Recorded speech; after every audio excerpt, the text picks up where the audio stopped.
बोलिए भारत माता की, मेरी लाडली बहनाओं की, प्यारे भाइयों की, भांजे और भांजियों की। मंच पर उपस्थित विंध्य के विकास पुरुष, आपके लोकप्रिय विधायक और मेरी सरकार के मंत्री आदरणीय श्रीमान राजेंद्र शुक्ला जी। ताली बजे तो जोर से बजे भाई। हमारे कर्मठ, यशस्वी और फक्कड़ सांसद आदरणीय जनार्दन मिश्र जी, आदरणीय अजय सिंह जी जिलाध्यक्ष, आदरणीय पुष्पराज सिंह जी। अब चूंकि समय मेरे पास बहुत कम है, यहां से गूड़ जाना है, अमरपाटन जाना है, फिर मेरी भोपाल में भी सभा है, तो हेलीकॉप्टर से अगर जबलपुर पहुंचा तो भोपाल की सभा कर पाऊंगा, नहीं तो रह जाएगी। इसलिए मैं दोनों हाथ जोड़ के मंच को प्रणाम करता हूं, क्योंकि मेरे सारे प्रमुख नेता बैठे हैं। आप सबको प्रणाम, जिनके साथ कई वर्षों से मैंने काम किया। यहां उपस्थित मेरी बहनों, भाइयों, भांजे भांजियों, आप सबको दोनों हाथ जोड़ के प्रणाम, आप सबको शीश झुका के प्रणाम। रीवा मेरी आंखों में बसता है, रीवा मेरे दिल में बसता है, रीवा मेरे प्राणों में बसता है, रीवा मेरी सांसों में बसता है। और इसलिए जैसा राजेंद्र शुक्ला जी बता रहे थे, मैं कहने के लिए नहीं कह रहा, मेरे मन में एक वेदना थी, मेरे मन में एक कष्ट था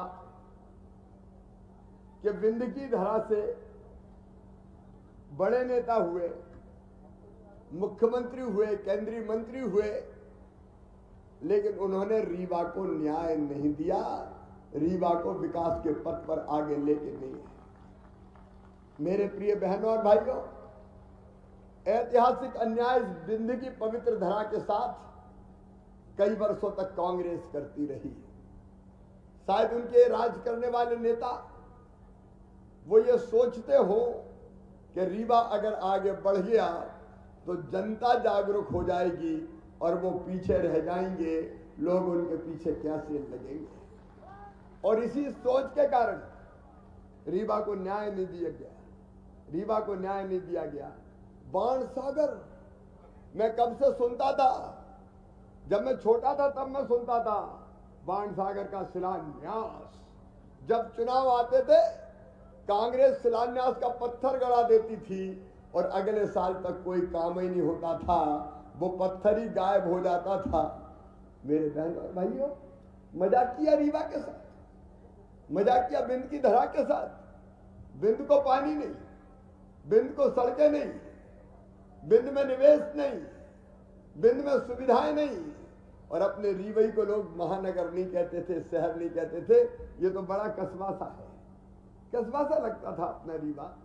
लेकिन आज मुझे आपके बीच कहते हुए संतोष है कि आपने आशीर्वाद दिया, भारतीय जनता पार्टी को सदैव साथ दिया, और हमारे इस नेतृत्व के बल पर राजेंद्र शुक्ला जी यहाँ बैठे हैं, उनके साथ डॉक्टर जनार्दन मिश्रा जी के साथ और बाकी सभी मित्रों के साथ मिलके हमने रीवा को विकास की ऊंचाइयों पर पहुंचा दिया।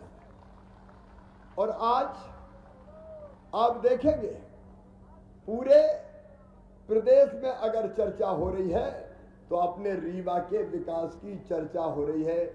आज मैं गर्व के साथ ये कहता हूं, गर्व के साथ, कि भोपाल और इंदौर से ज्यादा पैसा कहीं खर्च हो रहा है तो अपने रीवा में हो रहा है, अपने विंध्य की धरा पर हो रहा है।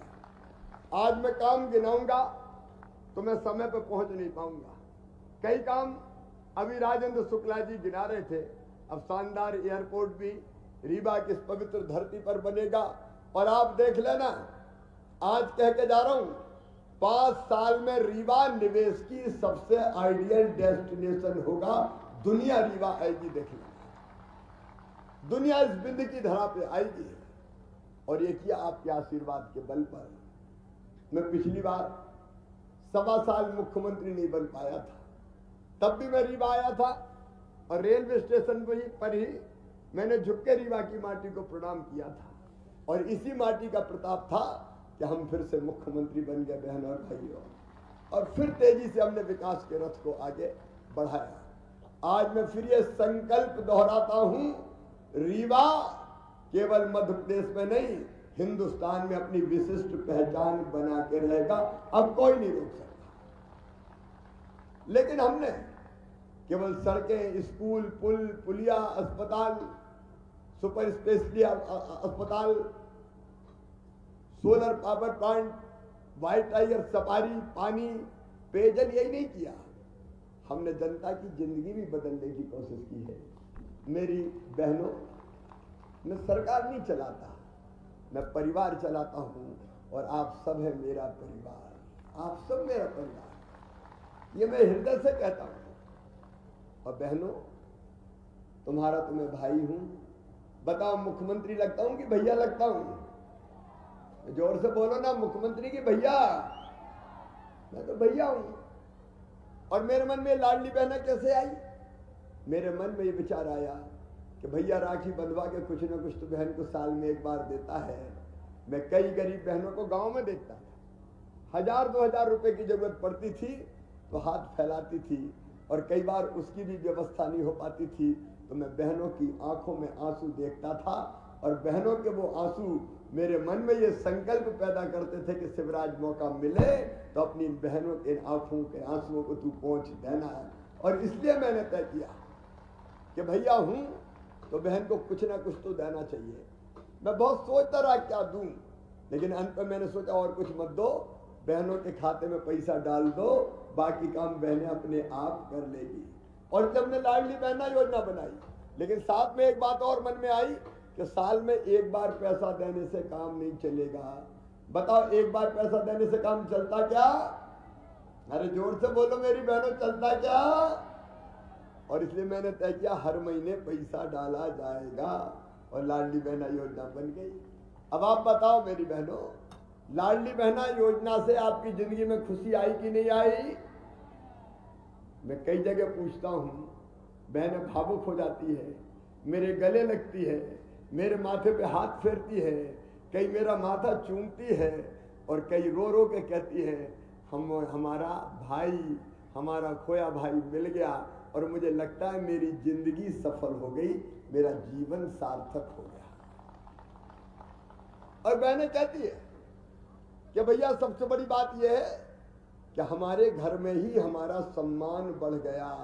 आजकल तो सास भी बहुत प्रेम से बोलती है, बहू कैसी हो, रोटी खाई कि नहीं खाई अभी तक तुमने? और कई बहनों ने कहा कि पतिदेव अब तेवर बहुत बदल गए, लाड़ से बोलते हैं। पप्पू की